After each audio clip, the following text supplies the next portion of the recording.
Amen. Thank you. You know, one of the most amazing things that happened last week is how God really led that meeting, and just had it flow in a way that we didn't even prepare for or even expected. You know, right before the meeting, I'm not, I'm being honest with you, as always.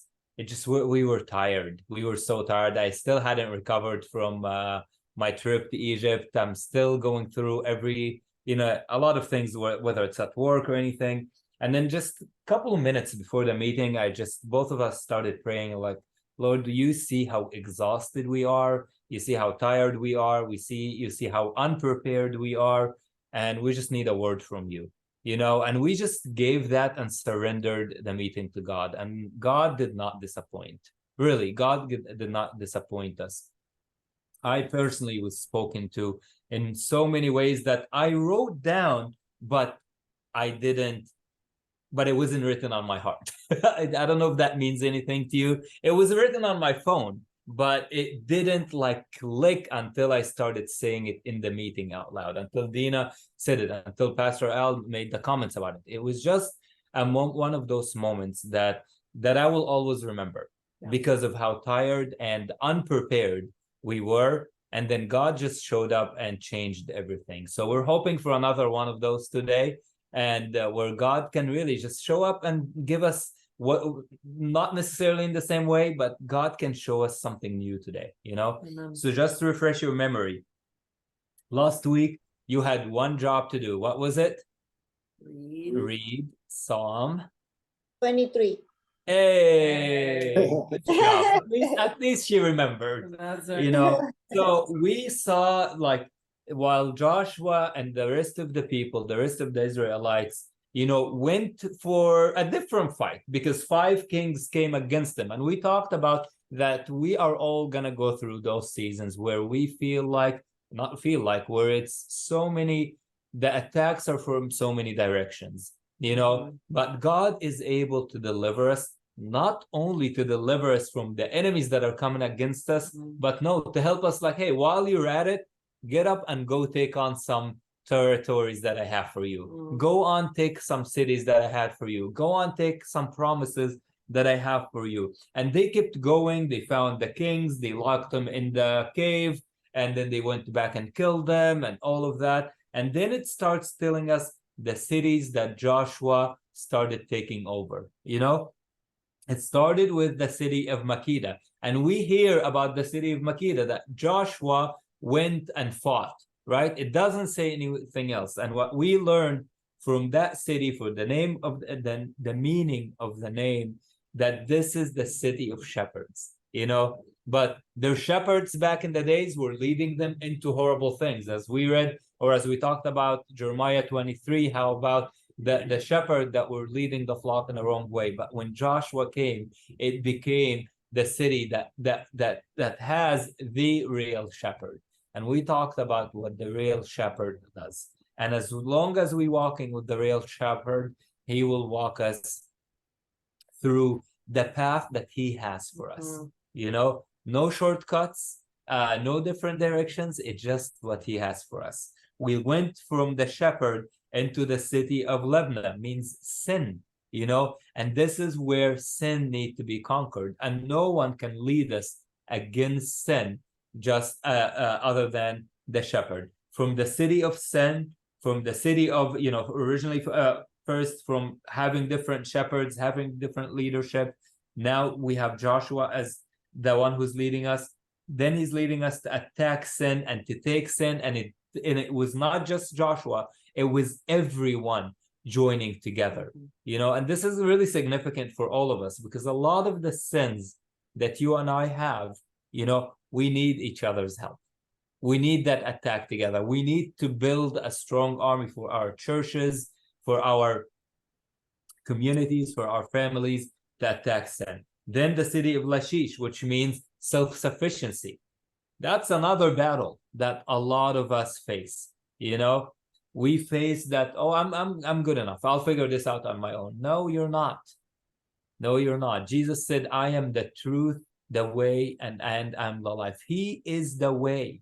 He is also the way to God. A lot of us think that if I do good, if I do this, if I do that, I might be able to figure out this life thing. No, you don't, because he is the way, and he is the only way to the Father. There is no self-sufficiency. That has to be attacked. Every time you think of yourself that you're just good enough without God, that's a battle that needs to be won. That's the battle I need to win. And then while they're attacking Lachish, the king Horam came to help. His name meant their help. He is the one that they put their trust in. And his city was called Gezer, which means divided. So when we ask for help from someone other than God, just know that division is going to help. Division is going to happen. And then what ended up happening to that king? He was actually killed in that battle. He didn't help. Where they put their trust, where they put their hope, what happened to him? Did not help. We all know the verse. I lift my eyes to the mountains, where my help comes from. My help comes from the Lord. And then they attack Eglon, which means the power or the strength. They had already captured the king of Eglon and killed him. Now the whole city, that place of power, the place that used to scare you, that place that used to have power over you, that's already beaten as well. So this was quickly last week. Today we start at verse 36, and it says, then Joshua and all the Israelites with him went up from Eglon to Hebron and attacked it. They took the city and put it to the sword, together with its king, its villages, and everyone in it. They left no survivors. Just as at Eglon, they totally destroyed it and everyone in it. This is such a unique battle, and that's why we stopped last week, because this is a good place to start fresh. This is a very historical city. If you look in the Bible, you will see that Isaac and Jacob lived there for a while. It had its significance, this place. And matter of fact, when they were still in the wilderness and they sent the spies, they went to the city of Hebron, and they went to that place. And what did they see when they went to the city of Hebron? They saw the giants. They saw the giants that lived in the land. Later on, Caleb asked to inherit this city. Caleb is a bad man. He does not care. He was like, giants, that's exactly what I want. People who think they're strong and bad, like, let me go after them. They went from Eglon to Hebron and left no survivors there. This is what happens when we obey the word of God and start digging. As long as the Lord is our shepherd, he will take us to places that we never thought of going to before. Remember that promise that says every step or every inch that the sole of your foot will tread on, you will inherit. God is not joking when he says that. Okay, I get it, going to Lachish or going to this or that, but Hebron, are we going to the giants? Absolutely. Today, the Lord is trying to deliver a message. And if this is all we hear today, then let it be it. God is not only a God of the easy battles. God is the God also of the giants. The giants that you have in your life. The giants that I have in my life. Whether we admit it out loud or not, every single one in this place, every single one who will ever hear us, you have a giant, I have a giant that scares us, that terrifies us, that make us lose sleep. We all have our giants. And when we get rid of some, others come up. That's just the nature of life, because we have an enemy that is so good at drawing these giants, preparing those giants to come and attack us, to come and be in our lives, to come and show every now and then, to scare us. It was supposed to be a war between two countries, the Palestinians and the Israelites. But the whole fight turned from one country against another to a giant coming to scare the people of God.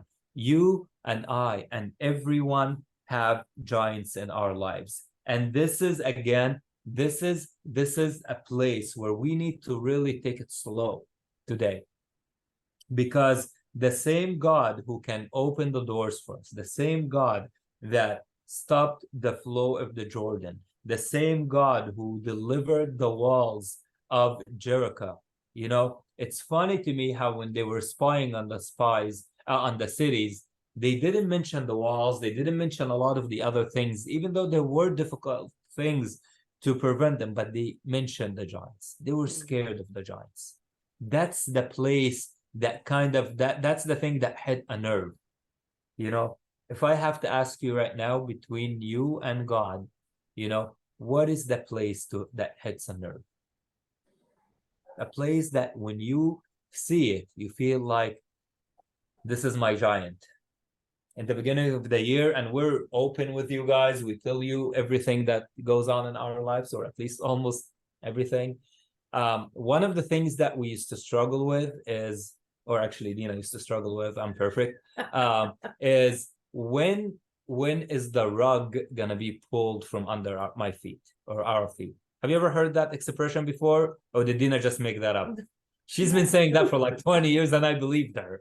For a second, I was like, I never hear anyone else saying that. Is that like she's just messing with me? When is it gonna end? Like, when is a disaster gonna come to our lives? Have you ever had that before? Have you ever had that feeling before? And we're having the last couple of years have been really good, just being in the presence of God and like really surrendering everything to Him and letting Him do work. But that thing has not gone away, you know?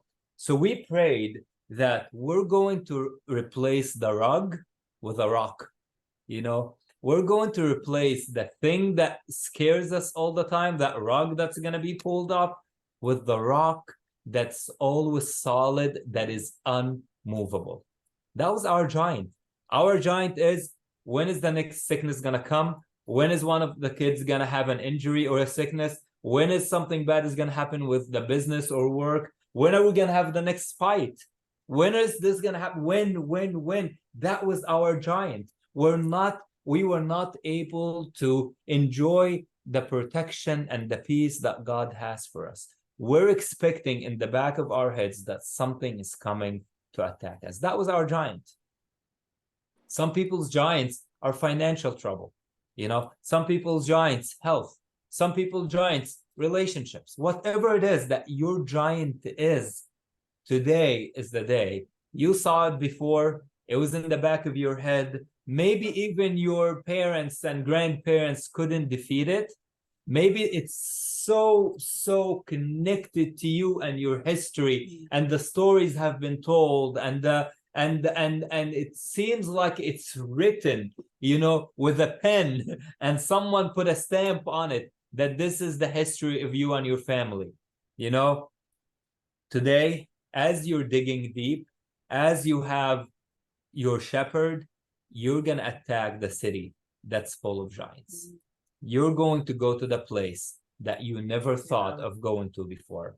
God is after those rooms that you have locked in and it says keep out. God is after those rooms that have so many locks on them that you threw away the locks because you don't want to even get there. We've tried this before. We've seen that scenario before. We've seen how it plays out. The giant will always survive.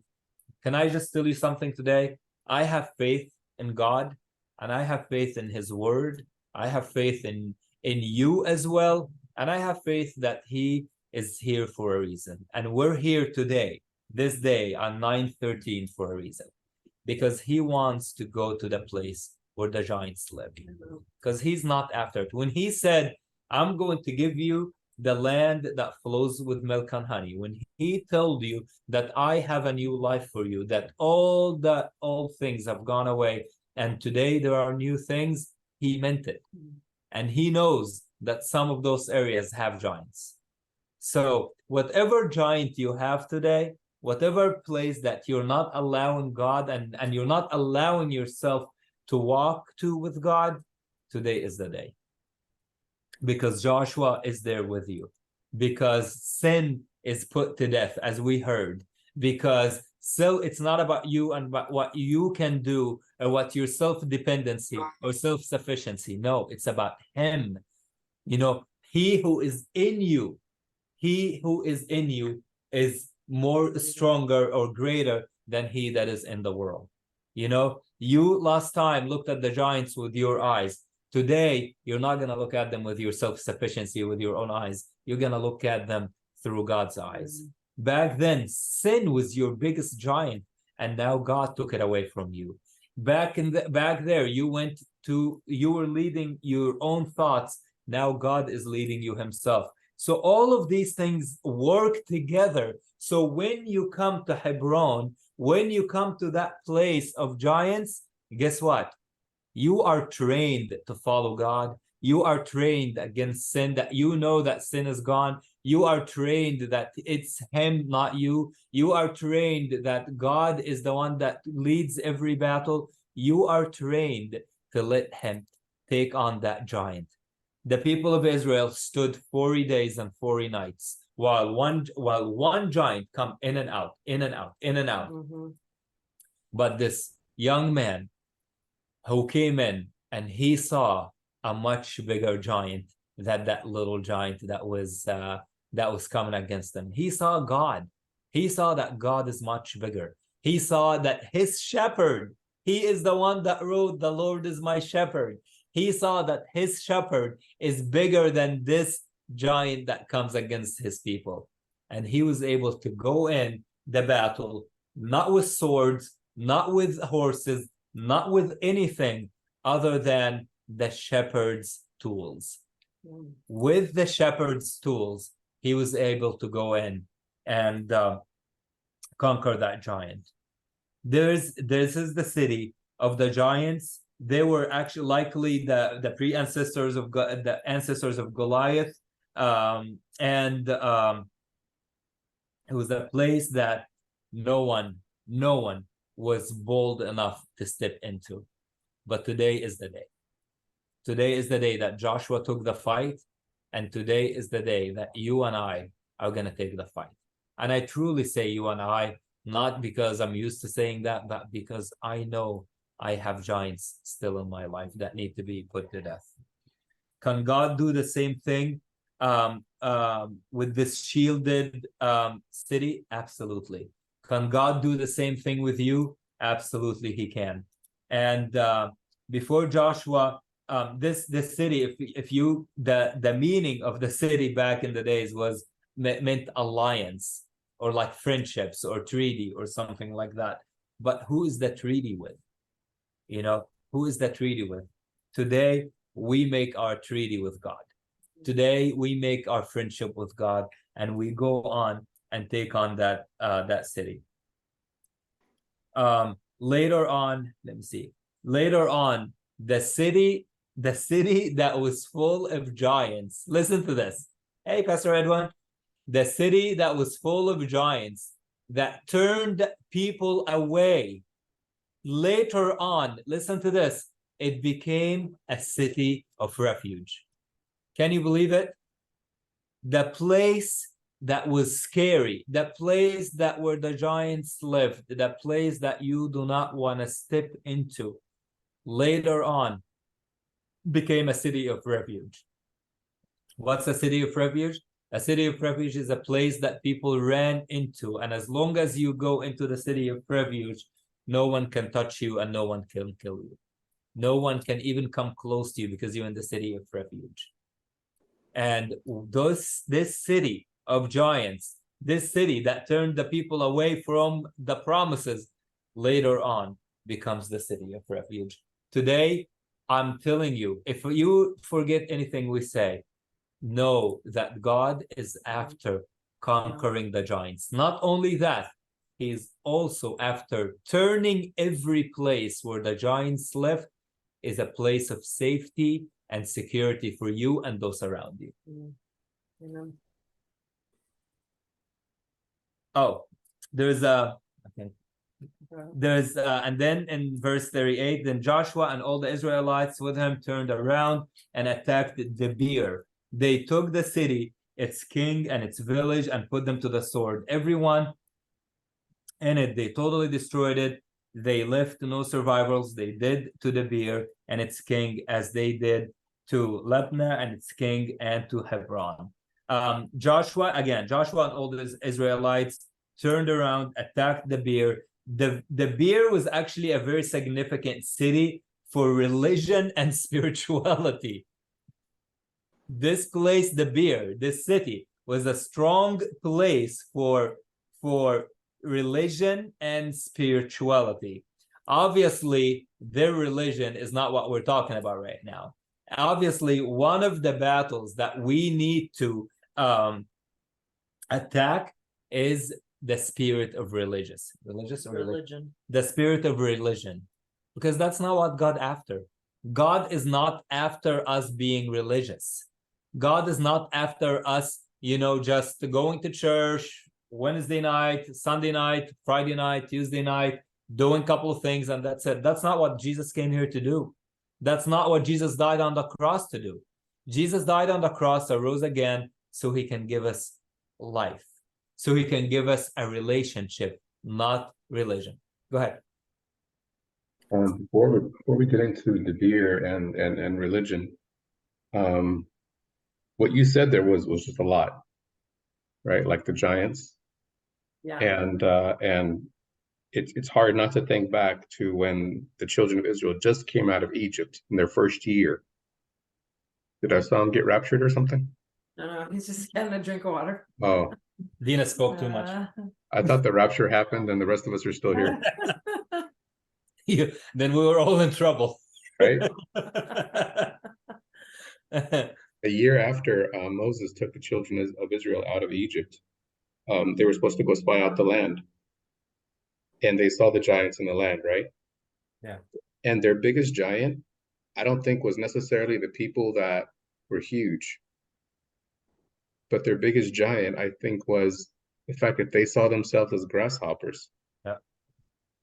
And so they thought everyone else saw them as grasshoppers. And so they tried to calculate the situation from their vantage point. And that's what caused them to end up wandering for the 40 years. Right. It's very good. No, it's not just that, but like that's too important a point for just like to skip over. Like we need to figure out, okay, so what is the giant? I mean, when you were saying that, I just envisioned, I said, okay, what if our block here had a bunch of Shaquille O'Neal sized individuals and that was the smallest, shortest person, right? Like on the block, and a commander was telling us to go take this block, right? And like the smallest person is the size of Shaq. That sounds crazy. That sounds absurd, because none of us are that big or strong or capable or whatever. So it's like, okay, well, what is the giant? And I love the analogy that you used about the rug being pulled out from under you, and I guess that was fear. But could we say that unbelief really would be the biggest hurdle first?